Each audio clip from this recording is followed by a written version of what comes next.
తెలుగు వంటలకు స్వాగతం. ఈరోజు మనం చేయబోతున్నాం నాటుకోడి కూర.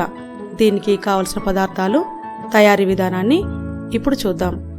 ముందుగా కావలసిన పదార్థాలు: ఉల్లిపాయ ముక్కలు, పచ్చిమిర్చి ముక్కలు, 1 కప్పు ఉల్లిపాయ పేస్ట్, 1 టేబుల్ స్పూన్ అల్లం వెల్లుల్లి పేస్ట్, ఆయిల్, ఉప్పు రుచికి సరిపడా, కారం 4 టేబుల్ స్పూన్లు, పసుపు 1/2 టీ స్పూను, ధనియాల పొడి 1 టేబుల్ స్పూను, ఎండు కొబ్బరి, లవంగాలు, ఇలాచి, గసగసాలు, కొత్తిమీర.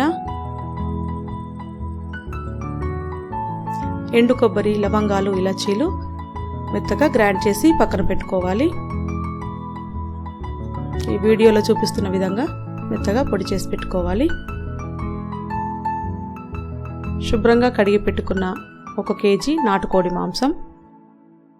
ఇప్పుడు తయారీ విధానాన్ని చూద్దాం. ముందుగా స్టవ్ వెలిగించి బౌల్ పెట్టుకోవాలి. అది కాస్త వేడయ్యాక గసగసాలని వేయించుకోవాలి. ఇవి దూరగా వేగాక కాస్త వాటర్ వేసుకొని మెత్తగా గ్రైండ్ చేసి పక్కన పెట్టుకోవాలి.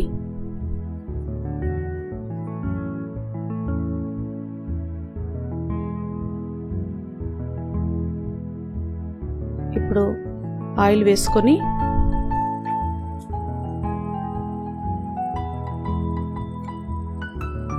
ఆయిల్ హీట్ అయ్యాక సన్నగా తరిగిన ఉల్లిపాయ ముక్కలు, పచ్చిమిర్చి ముక్కలు కూడా వేసి దూరగా వేయించుకోవాలి. అవి దూరగా వేగాక ఉల్లిపాయ పేస్ట్ వేసుకొని పచ్చివాసన పోయి బ్రౌన్ కలర్ వచ్చేంత వరకు వేయించుకోవాలి.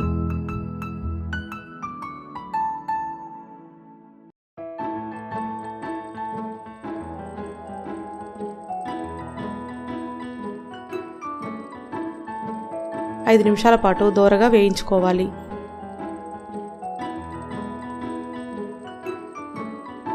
ఇది దోరగా వేగిన తర్వాత అల్లం వెల్లుల్లి పేస్ట్ కూడా వేసి కమ్మని వాసన వచ్చేంత వరకు వేయించుకోవాలి. ఇప్పుడు ఇది దోరగా వేగిపోయింది కదా, 1/2 టీ స్పూన్ పసుపు కూడా వేసి కలుపుకోవాలి. అలాగే రుచికి సరిపడా ఉప్పు కూడా వేసి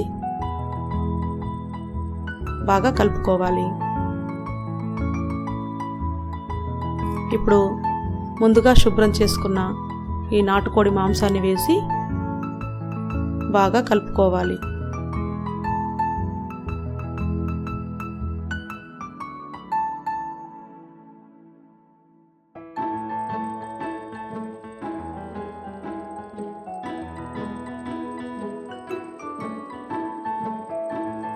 నూనెలో బాగా వేగేటట్టుగా మంచిగా కలుపుకోవాలి.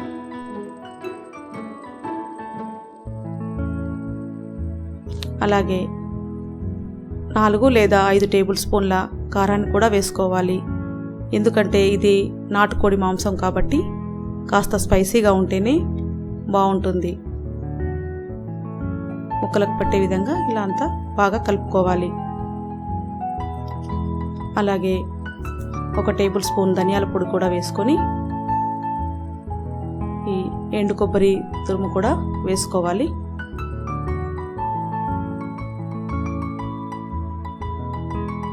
కొద్దిగా కొత్తిమీర కూడా వేసుకొని ఈ మసాలా మొత్తం ముక్కలకు పట్టే విధంగా బాగా కలుపుకోవాలి.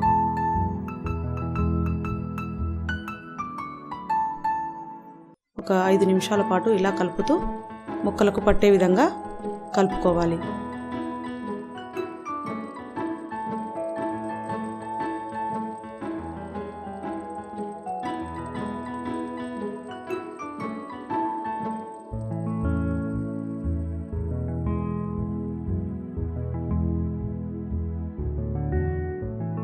చూస్తున్నారు కదా, ఈ విధంగా బాగా కలుపుకొని ఒక 5 నిమిషాల పాటు మూత పెట్టి మగ్గనివ్వాలి.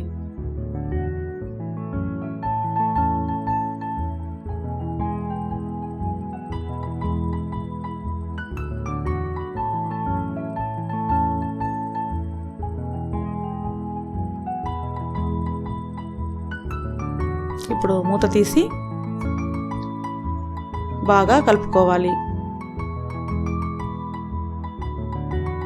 చూస్తున్నారు కదా, ఇలా ఈ మసాలా అంతా ముక్కకి బాగా పట్టే విధంగా అలా మధ్య మధ్యలో కలుపుతూ 5 నిమిషాలకు ఒకసారి కలుపుతూ ఉండాలి.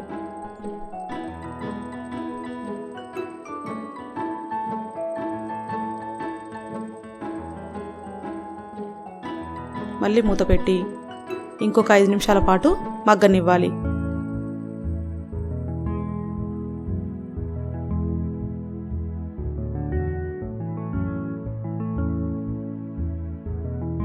ఇప్పుడు మూత తీసుకొని ఇంకొకసారి బాగా కలుపుకోవాలి. చూసారు కదా, ఆయిల్ పైకి తేలుతుంది, అంటే ముక్కకి బాగా ఈ మసాలా పట్టినట్టు.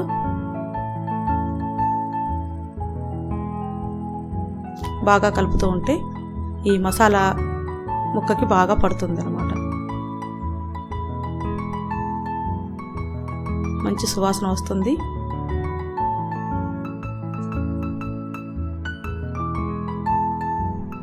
ఇప్పుడు ఇంకొక 5 నిమిషాల పాటు మూత పెట్టి మగ్గనివ్వాలి.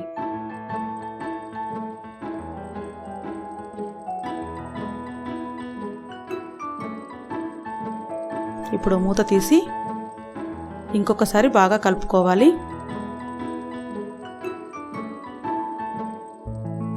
ఇప్పుడు ఇది బాగా వేగిపోయింది కదా. ఇప్పుడు ఈ ముక్క బాగా మెత్తగా ఉడకడానికి సరిపడా వాటర్ వేసుకోవాలి.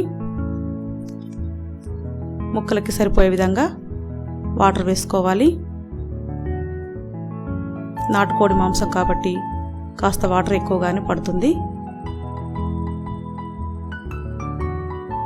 ముక్క మెత్తగా ఉడకాలి కాబట్టి కాస్త వాటర్ ఎక్కువ పడుతుంది. ఇప్పుడు మూత పెట్టి అరగంట సేపు సన్నని మంట మీద ఉడకనివ్వాలి.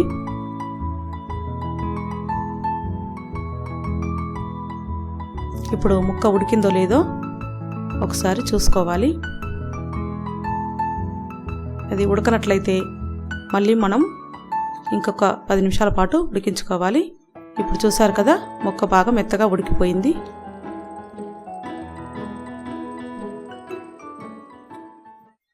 ఇప్పుడు ఇందులో ఆ మిగిలిన కొబ్బరి పొడి, అలాగే ధనియాల పొడి వేసుకోవాలి. ఈ మసాలా వేసుకున్నాం కదా, ఇంకొకసారి బాగా కలుపుకోవాలి. అలాగే మనం ముందుగా మెత్తగా గ్రైండ్ చేసి పెట్టుకున్న గసగసాల కూడా వేసి బాగా కలుపుకోవాలి.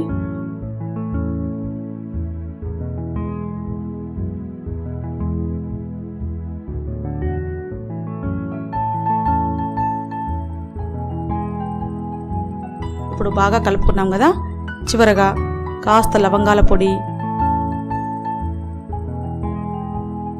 కొత్తిమీర వేసుకొని కొద్దిగా కలిపేసి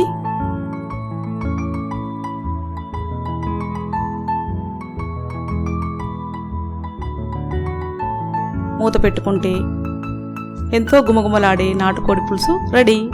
ఈ నాటుకోడి కూరని మీరు కూడా ట్రై చేసి మీ కుటుంబ సభ్యులతో ఆస్వాదించగలరని ఆశిస్తున్నాము.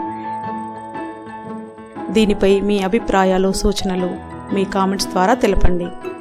మరిన్ని వంటల కోసం తెలుగు వంటల ఛానల్కి సబ్స్క్రైబ్ కాగలరని కోరుకుంటున్నాము. ధన్యవాదములు.